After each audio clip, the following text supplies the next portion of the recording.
Right guys, so we're going to do a bit of a different video here today, and this one is going to be related to my F1 2018 career mode. Now this is because I'm not sure what to do for season 4 and I need you guys' help realistically. That's why I'm making this video. I said I'd make it a couple of days ago, I haven't really got around to it, so I'm going to make it now.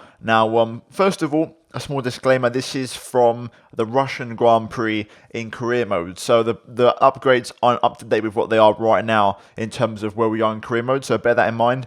But it doesn't really change too much in terms of what we're doing, because one thing's for certain, I'm not going to be helping Red Bull in terms of covering off the upgrades for next season, at least not right now at the moment, maybe in the last race or something, but not right now. Now, we're going to dissect this into parts. First of all, if you didn't know, watch my Singapore episode from career mode, guys. In that video, there is announcement of a regulation change for season 4 of my career mode, and pretty much I have a chance to go wherever I want, because the regulation change is really, really important, and it's the biggest one we've had so far, way bigger than the one we had back in season 1. So we're going to delve into it now and sort of look at it in detail and see what exactly is going on. Now, as you can see on your screen, we have the regulation change and what's happening to the R&D tree. Now, basically what happened was, and what was announced, is that the chassis and aero departments are going to get changed for next season. So there is a lot of progress that's going to get lost. Now, especially in my scenario, I'm driving the Red Bull car. Now, it's well documented, I've got a lot of tyre temperature issues. In every single race, I struggle with tyre overheating. And I'm convinced it's a glitch. I really am convinced it's a glitch, but I can't do nothing about it. Apparently, the only way to fix it is to restart the career mode, which is not something I want to do. So here's what we're going to do. I'm going to leave Red Bull Racing. I'm 95% sure I'm going to leave. There's very slim chance I'm going to stay. Also because, realistically speaking, the Red Bull is the strongest car in the aero and the chassis, and I'm going to lose all of that. So let's sort of assess this. Now, the objective of this video is for you guys to vote also up in the poll down below in the description. I want you guys to go vote. There's a straw poll in there. I can't do it on YouTube because you can only do 4 choices, and I want to leave every car available for selection, because I want to see what you guys think.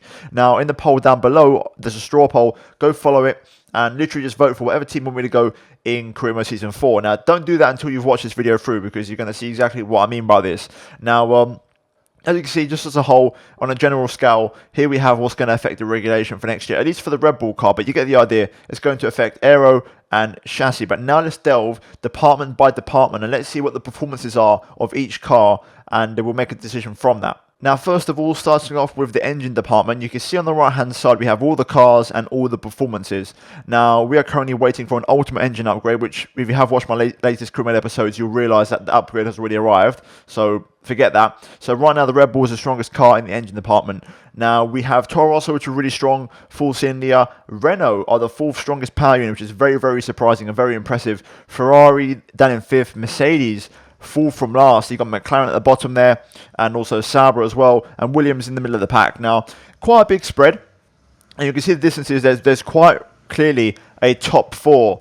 You know, from Renault down to Ferrari, it does drop down quite a bit. You know, and then you got Ferrari, Williams, Mercedes. There's quite a bit more consistency there, but there's definitely a big difference in performance from Renault to Ferrari. Now, we're going to move into the next department, because obviously the engine is one that doesn't get affected. So look at the chart very closely and gather your conclusions from that when it comes to voting for my team. Obviously, you can look at the other 2 as well and make an idea, but I'd suggest this is the most important one, because this is the one thing that's not going to change going into next season, along with durability, which is very important. Now, we're going to move into the next department, which is going to be the aero. Now, as you can see on your screen, we have quite a bit of a spread here, and it's quite interesting because you have pretty much from Mercedes all the way to Ferrari. It's pretty damn close. Literally, you cannot split it. Very, very close between everybody. You got Ferrari, who are the best in the aero. You got Red Bull, Force India, Renault, Toro Rosso, and Mercedes. Then there's a drop to Haas, Williams, Sauber, and McLaren. So, a bit of a difference there. Now, this one's obviously a big department because it's one where we're going to get affected with next year's regulation. So, realistically speaking, you have to think, for example, Ferrari might get hurt the most. But then again, it could be, you just never know, because it depends also how many teams have also spent. It's a massive unknown in terms of what happens for next season, and this is why I'm not really sure what I want to go for. I have some teams in mind. I'll say those teams at the end of the video, but for now, I don't want to give you guys any indicators, and I want you guys to just see what you want to see basically in these screens. In the aero, you can see we don't really have that many quality control upgrades, none of that sort of stuff. So all in all, it's pretty bare bones, and basically we're going to lose all of the performance we've got in the aero side of things. Now, we're going to move into the chassis finally. You can see on the screen now there is a massive gap in performance here. You've got the top 3 teams, Ferrari kind of dropping back a little bit, and then you got Alfa Romeo Sauber, which is actually the 5th best team, quite surprisingly. And then, for example, Renault, who are very strong in my career now, they're the 4th best team. They're actually 4th from bottom in the chassis side of things. So, again, a very big mix. For example, Renault, like Mercedes, might not get hit that badly with the regulation change. Whereas obviously Toro Rosso, Force India, and also Red Bull, of course, ourselves, we're going to get hit really badly. So you got a massive spread there and quite a bit of variety. You got Ferrari, who are kind of in the middle-ish, not really too advanced or too far behind the development. But all in all, there's quite an interesting spread. Now, having seen these pictures, I think it's worth noting there's teams that haven't upgraded in a long time. For example, Ferrari and especially Mercedes, they haven't upgraded in a long time, because I've got a feeling they've been doing a lot of quality control upgrades and also making the upgrades cheaper. They've been doing the ones that don't necessarily affect performance, maybe even durability. All the stuff that doesn't affect performance, they've been working on in the background, and it's other parts of the car. So they might have a lot of a very good foundation to go to if we do join them. Teams like Renault, for example, you could see in the chassis, they've not really invested in the chassis that much, which is very good because they won't lose that much in that sort of thing, and they're not that great anyway.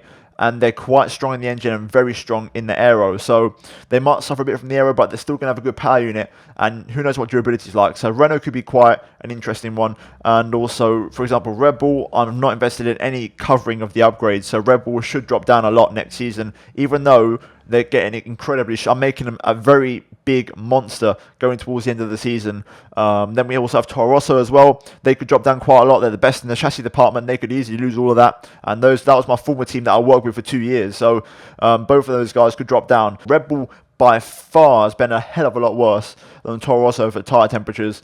Toro Rosso was a piece of cake compared to Red Bull. But I'd like to see what other options are on the table. Now, like I mentioned, every single team will be down below in the voting poll, in the straw poll.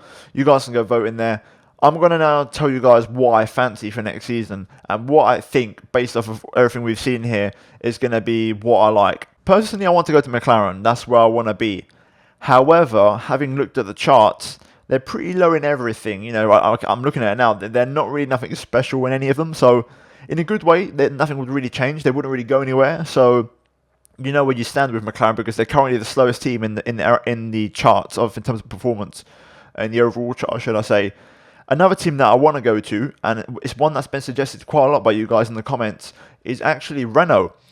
They've really come on strong lately. They're the 4th best team, and like we saw on the chart just a moment ago, in the chassis they could lose a bit, but you know, it's not going to be much, because that's one of the ones where they're not that strong. They're the 4th from bottom team, so they'll lose a little bit, but not very that much. They'll suffer from aero, because in the aero, if I quickly go back over to the aero side of things, they are the 4th best team, so they could lose quite a lot there. And in the engine, they're also the 4th best team, but they're not the strongest in none of the departments, but they're right up there, so that could be a decent old dark horse. However, considering their progression and how quick they've gotten to the top, into the 4th best team, I'm not sure if they're going to be super competitive next season, because I'm not sure how many or how much they would have invested in upgrades to cover themselves for next season. So again, now I've got a bit of a dilemma, but having said that, that would not tempt me away from joining the team.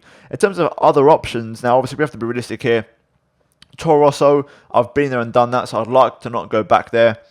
Ferrari, I am keen on, but I would like to go maybe later on down the line, especially because at the moment they're the strongest in the aero department. So they're going to, if they haven't done nothing in the aero side of things, they're going to really suffer badly. So Ferrari's one that I do quite like, but not for now. I think it's a bit early yet, and I want to experiment with some other things first. You know, also considering what I've done in last year's game, I did all the Mercedes power cars. So I've done Williams, Mercedes, Force India, and then Ferrari right at the end. So I want to try and do all the teams first before I get through to those guys.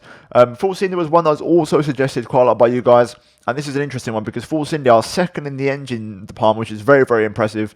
In terms of the aero, Force India are 3rd, which is going to be a big hit for them, and in the chassis side of things, Force India are 2nd, so they're destined to lose quite a lot. But Force India have slowed down in the upgrades lately, which suggests to me they might be covering themselves for next season. So I'm not really sure where I lie with it, to be honest with you. Maybe even Sauber, for example, I'm looking at it now. That's not a bad option.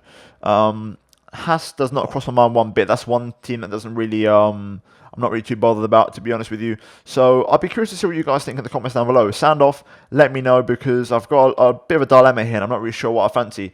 Like I said, my two preferred choices really are McLaren and Renault, with a third choice being Force India.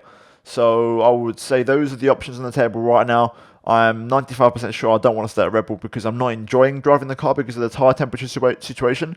So I'd rather steer clear and not race for Red Bull any longer. So yeah, I'm curious. So I want you guys to let me know also in the comments down below. Just give me your thoughts and your opinions also, because nothing's final. I've still got a while until I make the decision in Abu Dhabi. So I've still got a bit of time to sort of think about this and make my mind up. So yeah, let me know in the comments down below your thoughts, but mainly vote in the straw poll below. That's the important thing here today. Do get voting, because that's where I'm going to know exactly what's going on and, you know, where things are going to go for next season. So yeah, guys, hopefully you found the video informative. Like I said, let me know all that stuff in the comments down below. But if you did enjoy it, leave a like on the video. Also, do get subscribed for daily Formula 1 content. Career Mode comes out later on today for the, I think I want to say, the USA GP. I think it might be USA. I'm never sure anymore. I'm kind of losing my marbles a bit. By the way, there'll be Career Mode later on here today on the channel, and then we'll have the next one tomorrow. So yeah, pretty much we're just going to keep on with that daily vibe. Hopefully not miss many videos and keep it going. But if you guys did enjoy the video, drop a like. Also, do get subscribed for daily Formula 1 content. Turn notifications to not miss a single video from me. And also finally check out these two videos, the other side of me, once the video ends. And yeah, guys, hopefully enjoy the video. And I'll see you in my next one very soon. But until then, it's goodbye from me.